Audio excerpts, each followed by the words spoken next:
Hello, everyone, and welcome to a evening chat with Andy the Gabby Cabby, unusually on a Wednesday. Yes, we're here.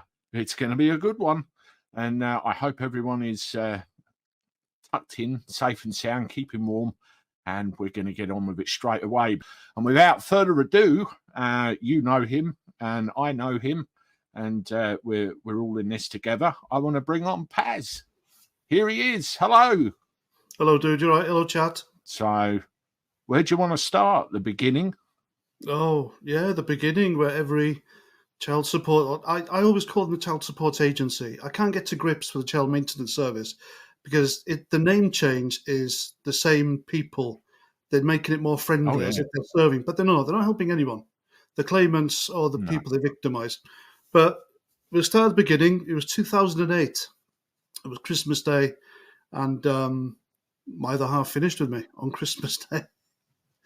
This is the first time I've talked about this online, and okay, fine, but she had problems anyway.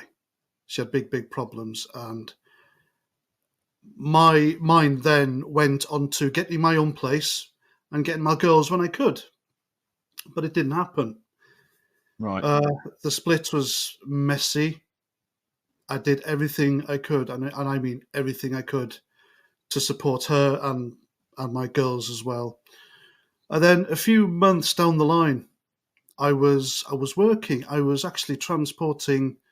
I'd finished transporting someone to a London prison, and we had our phones on us, didn't we? Because you do when you're out on the road, you're allowed your phones. Oh yeah. So we pulled over to a BP garage on the M4 on the way back to Reading Prison. And I had all these missed calls from the Department of Work and Pensions. I thought, what the fuck do these want? So I rang them back. I said, hello, yes, it's me. Yeah, I've had missed calls from you. Oh, hello, yes, this is the Child Support Agency. I said, why are you leaving messages saying at the Department of Work and Pensions? Little did I know they were Department of Work and Pensions, but if they use Child Support Agency, nobody answers the phone, do they? No. So they said my ex had contacted them months previously to take payments from me. But there will be arrears from the date that she made the phone call. All right, okay, fine. I didn't think it would be much, but they hit me with a massive bill of arrears. So this continued. And because we weren't getting on and she used them, so we didn't have our own system where she just took money from me directly and she used them, they took another 25% off my wages on top. So they were killing me. They were raping me financially, raping me. So I couldn't afford a place to live. I was chucked out the house because of the way she was seeing other men. There was nothing I could do about it. Nothing. Right. My concern were the girls. And sorry to ban. How many kids did you have? Girls? Oh, twin girls. Yeah, I got twin girls. Okay. Twin girls. Where was I? Oh yeah. So I was in my car. I swapped cars. I gave her the big Citroen, and I had the little Peugeot 106. I think it was, which is tiny. Right. All my stuff was in that with a sleeping bag. So I was in that for a few weeks, a few months. Then I found a room, but I was still paying CSA, and I couldn't afford the room. I could not do it. And no matter how much I pled and I begged with her just to stop, because I can't afford everything. I can't afford to live. I can't afford to give them what they want. I can't afford to see them. And because she was greedy, she'd say stuff like, well, real dads go to the wall for their kids. Yeah, but how the hell can I go to the wall for my kids when I'm out on the streets? You've been pushed out already. Yeah, exactly. And so I rang up the CSA, and this very young lad who turned out to be my caseworker, he said to me, because I complained, you have to understand, she's looking after your children by herself. I said, yeah, but that's her choice. That's her choice, my God. And then the payments just went up. And then 1 month, they took so much money off me.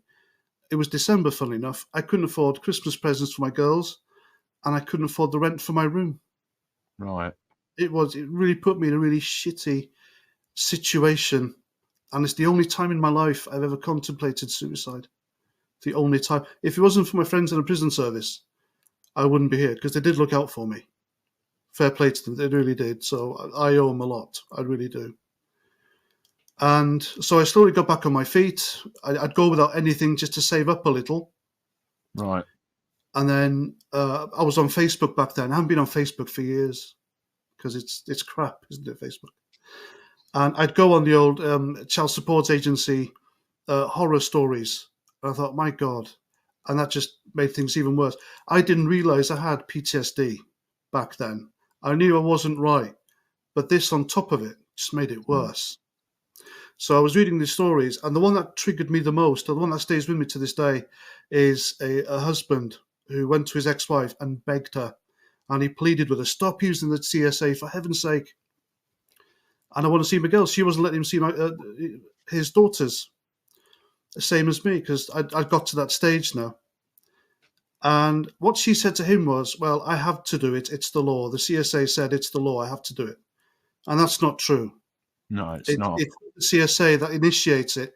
It's whoever has the kids that initiates that gets them involved. And I didn't know that. And then that guy killed himself. He couldn't afford to live. That stayed with me to this day. That could have been me, you know. And I have lost.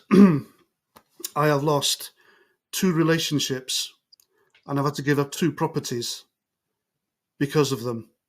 They just ring me up and say, you've got arrears. My ex is a solicitor, and I listen, can you just talk to them, or something? You're brainier than I am. You're a bit more clued up. Can you just look at this? And she was on the phone to this woman for like 45 minutes, an hour, and she could get no sense out of it. She'd ask, where do these arrears come from? Oh, we're not allowed to discuss that. They just happen. And that's the answers she was getting. That's the answers I was getting. They were just slapping these arrears on me with no explanation, and they were taking them out my prison officer's wages. And then she took it to her firm in Aldershot, and they couldn't deduce because they had all my payslips and everything. I was desperate. And then because they were taking money from me, I couldn't sustain my half of the relationship. And then she had to leave me, left me with a property, and I ended up moving down near Winchester in Eastleigh, got myself a little flat. Right. And then the other half and I got a bit more friendly. I saw my girls, I think, two, three times. And then she said, right, I'm going to let you have a couple of £100 off for now, for a year. But in a year's time, I want more money from you. I thought, do you know what? I might as well give up the flat. I might as well give it up. So I gave up my flat. I gave up my job. And here I am. And I ended up in Aylesbury with my wonderful other half, who's been very supportive. And I've been here now since 2015. Okay. But it was the worst thing. I mean, I've dealt with a lot in life. I've been in the army, prison service. I've dealt with everything and everyone. I've been to war. I've dealt with that. But this, it nearly destroyed me. It really, I'm choking up just talking about it now. I'm not that kind of guy. But I really lost everything, including my life. And for them to make me think that the only way out is death, I'll never forgive them. I want the child support agency or child support maintenance. I want that building in rubble. I really do. You're not alone. I mean, we're, you know, I've been through a load of girlfriends. Don't tell the missus. But you know, everything's stable now. Kids, marriage, and everything else. And I've never experienced what I'm hearing from you and